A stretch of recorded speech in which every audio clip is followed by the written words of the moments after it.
Hello everybody, welcome back to another Pioneer video. This is Dumpster Cat.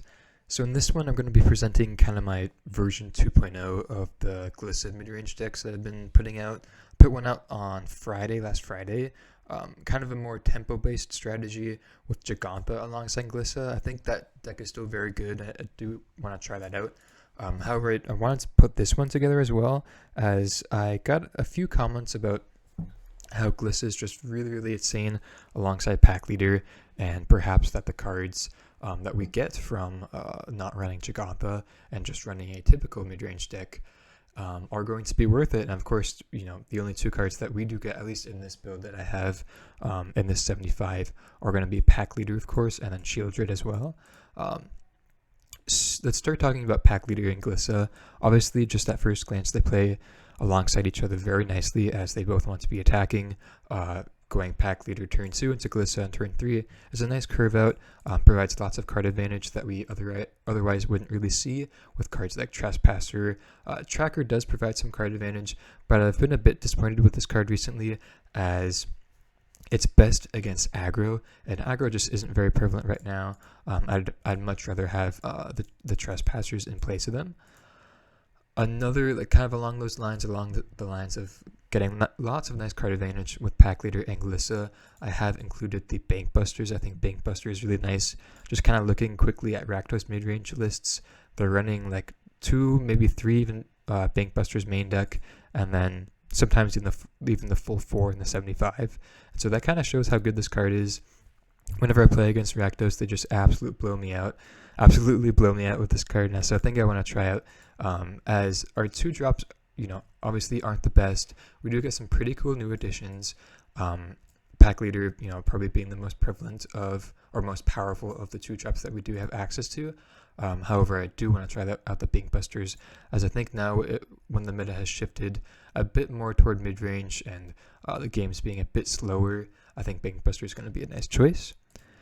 Another reason we may want to shy away from the Gigantha is, of course, Shieldred. Shieldred, just an insane powerhouse. If you have been watching my videos in the past, you know I don't really like this card. I think that the design is a bit boring, and so I usually don't play it that much. Also, it's very expensive on BGO. But yeah, I don't really like the design. I think that it's very powerful. Obviously, Rakdos decks are playing 3 of them right now, and so I think that just if we want to base our foundation of understanding off of them, at least in you know, the context of mid-range and Pioneer, it would make sense to play 3 Shieldred in our decks as well. I think, you know, Glissa playing alongside Chariot isn't the best. I mean, they're both going to kind of fall under the same umbrella in terms of they both want to be attacking, and that's why I think a big strength of the tempo deck that I displayed in the last video is that we really get to be the aggressor and kind of get to go under Rakdos in kind of a interesting way, which I feel like may be good in the sense of that we may just, with the presence of Fable and Bone Crusher Giant, we may just not be able to keep up with them in general. However, with the addition of Glissa, you know, this may be not the case. I think that Glissa alongside Chariot, you know, Glissa is not able to crew Chariot, and I think Shieldred may just be the better option in the 4-drop slot. Of course, Chariot is technically pretty good against Rakdos. I've been seeing a lot of decks actually put Chariot in their sideboards if they're playing green, of course, as a hedge against other mid-range decks. I think that's pretty interesting. However, in our builds, I'm not sure if we really want to go down that route, and of course, I'm just always about wanting to get more information out there, as many opinions as possible on different cards, just because I think there's so many combinations of the 75 that we could really play around with to have some pretty nice success. And so along the lines of kind of getting to tool around with the card densities in this deck, I have made a few changes. Obviously, the aforementioned 4th Trespasser over the 3rd Tracker. So playing the 3 Scoozes, of course. I've been really liking this card as of late. And another notable one is I made the 3-3 split in terms of Decay and Trophy. I still think that the 4th Decay is correct in a more aggressive, tempo-oriented deck that I presented in the last video. However, I think that Trophy in this style deck, which is more kind of grinding focused, more mid-range focused, I think that we're going to be trying to leverage these forms of interaction in the mid to late game and just outgrind our opponent in general. And so I think that Trophy is going to be a bit more relevant of an interaction spell, just along those lines, as Decay is a bit weaker in the mid to late game, and Trophy is just always going to hit the cards that we need to. And then another disadvantage that this deck has over the more tempo-based strategy is that I had to cut the second Field of Ruin. I've been liking Field of Ruin a lot lately. If you watched my last video, I kind of explained how good I think it is in the meta as a whole, and just enabling cards like Fatal Push to hit more often. With the addition of the pack leader and the Shieldred though, and just with Giganta out of the picture as a whole, I do think we have to cut the second one. Honestly, the first copy is a little suspect to me, just at first glance. I think that I could kind of imagine a lot of scenarios where we would not want to just have this card in our starting hand in general. I have put the third waste in place of the second field. I even kind of want to go down on basics and along those lines. Maybe even correct a trim on the creature lands.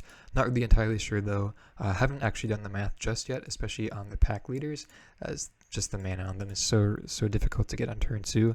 However, I think with the addition of the pathways, we are able to get more flexibility just in terms of the mana. But definitely want to keep my eye out on the Field of Ruin when we are going to be testing this deck.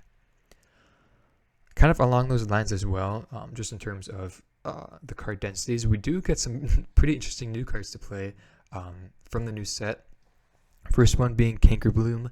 I was pretty low on this card the first time it got spoiled. I think that, a lot of people in the BGX community were comparing this card to Blood Tithe Harvester that Rakdos has access to.